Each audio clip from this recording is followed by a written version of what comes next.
افتخار چودھری اور قاضی فائز عیسیٰ پاکستان کے نظام عدل کو جس دہانے پر لے آئے ہیں، شاید اس تباہی کے کانٹے چنتے چنتے کئی دہائیاں گزر جائیں گی۔ کہا جاتا ہے کہ یونان کے عظیم شہنشاہ لیونڈس کے سامنے جب ایک بے ایمان جج کو پیش کیا گیا، اس نے اس کی زندہ کھال اتارنے کا حکم دے دیا۔ جج کی کھال اتارنے کے بعد اس میں بھوسا بھروا کر اس کو یونان میں لٹکا دیا گیا۔ کہا جاتا ہے کہ اس واقعے کے 100 سال بعد تک یونان میں کوئی بے ایمان جج پیدا نہ ہوا۔ آج پاکستان کے تڑپتے بلکتے مسائل ریزہ ریزہ ہوئے نظام انصاف کی داستان سنا رہے ہیں۔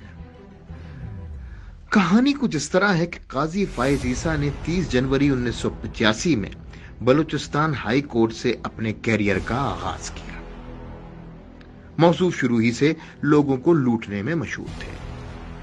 جو کوئی ایک بار ان کے پاس اپنا مقدمہ لے کر آتا، پھر ایسی تاریخ پر تاریخ کی کہانی شروع ہوتی کہ سائل کی جائیدادیں بک جاتی مگر قاضی صاحب کا کیس ختم نہ ہوتا۔ سپریم کورٹ کے وکیل بننے کے بعد قاضی صاحب نے محسوس کیا کہ وہ وکیل بن کر صرف ایک پارٹی کو لوٹ سکتے ہیں، جبکہ جج بن کر وہ دونوں پارٹیوں کو کنگال کرنے کی پوزیشن میں ہوں گے۔ لہٰذا عدالتی جوڑ توڑ اور بار کونسلوں کے داؤ پیچ کھیل کر وہ بالآخر جج بھی بن گئے۔ اب قانون ان کے گھر کی لونڈی اور انصاف ان کی داشتہ تھی۔ ملک بھر کے چور اچکے قبضہ مافیا رات کی تاریکی میں نوٹوں کے بریف کیس بھر کر ان کے پاس لاتے اور اپنے من پسند فیصلے کرواتے۔ مگر یہاں ایک مشکل تھی، اور وہ مشکل یہ تھی کہ اس بے پناہ دولت کو چھپایا کدھر جائے۔ جسٹس قاضی فائز عیسیٰ نے لندن میں اپنی بیگم سرینا عیسیٰ کے نام پر مہنگے فلیٹس خریدنے شروع کیے۔ جسٹس فائز عیسیٰ جب FBI کے ریڈار پر آئے اور ان سے ان کے لندن فلیٹس کا حساب مانگا گیا تو موصوف نے اپنے ساتھی ججوں کے ساتھ مل کے ایسا قانون بنا دیا کہ کوئی بھی جج کی کسی فیملی ممبر سے اس کی دولت کا حساب ہی نہیں مانگ سکتا۔ واہ جناب!